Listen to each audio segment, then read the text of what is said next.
Hello, it's Christina Lynn. I wanted to talk to you today about the stages of grief after divorce. Um, I just recently have met with a couple of different women, and all three were sort of experiencing the same issue.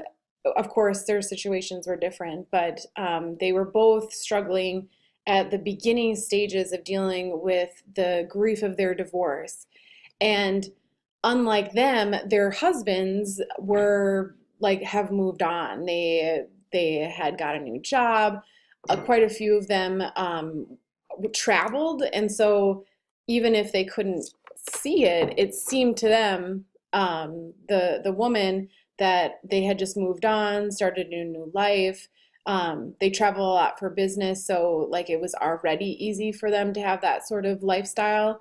And maybe they got a new girlfriend, or they bought a new house, or just overall seemed more happy than where they were at.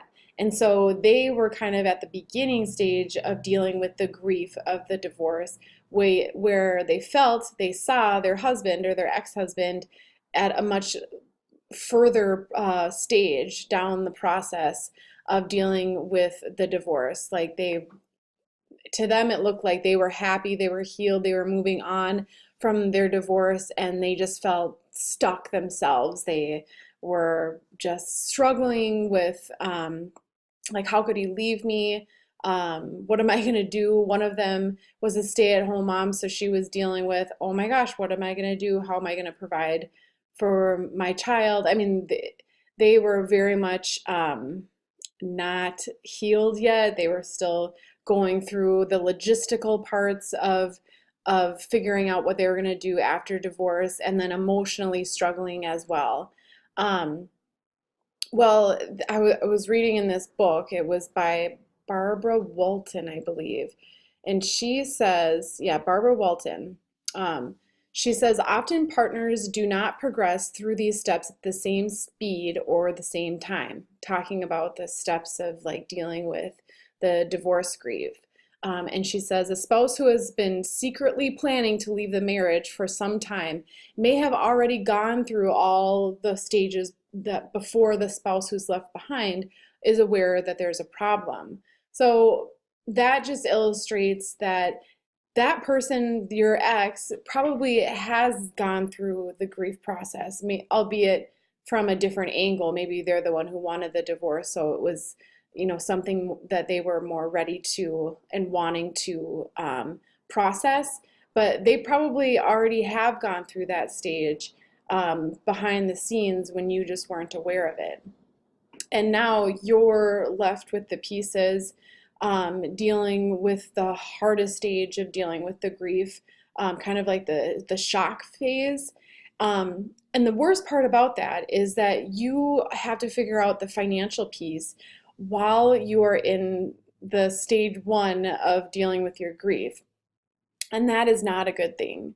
So, what I could tell just as a financial expert in divorce, listening to these women talk, one of them seemed to have a cooler head. It was more her demeanor to like think things through calmly. And even though she was very hurt and still in the beginning stages of the process, it was more her personality to like take a step back, reflect, and want to make a rational decision that was good for her long-term future. And for her, I wasn't as concerned about. But the other two, I was concerned about because they they didn't have the same type of personality. They were still more in like kind of the bitter stage, like wanting revenge, in denial, confused, making sort of irrational decisions. Not to say that they were doing anything irrational, but I could just hear in their speech that they didn't have really a calm and collected head on their shoulders at that moment. Because divorce will throw anybody off their horse, no matter how cool you are, how calm you are. But they were just, I could tell that they were handling it different. So for the one lady, I wasn't as concerned with because I could tell that she was going to crunch the numbers and really think about the long-term implications of different financial proposals in the settlement, versus the other two, I could tell that they either one would want to just accept whatever proposal is on the table and just to get the divorce over with and move on and distance themselves from this like painful source, their ex-husband. They just want to move on, close the door, not think about it anymore. And they were more willing to like take whatever was on the paper being proposed to them and say yes to, just to get the process over with. So I thought they might either do that, or two, they might make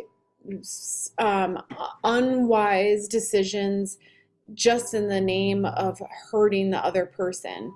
Kind of the attitude of, well, if I'm going down, you're going down with me.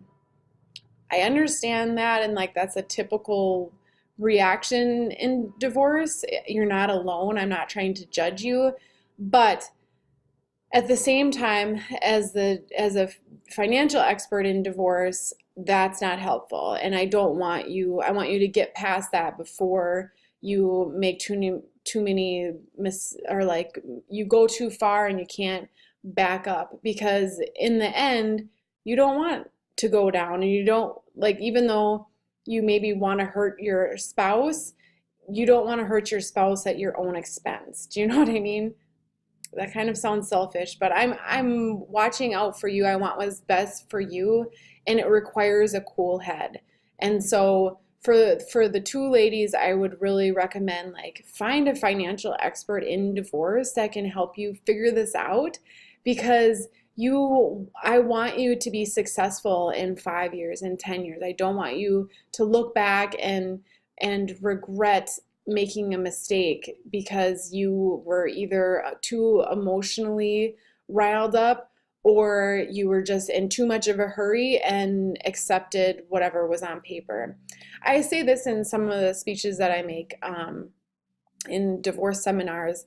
I say, consider it like going to college. Do you wish that when you went to college, you would have had an advisor who would have advised you, prepped you for how much amount of student loans you were going to have with the major you selected?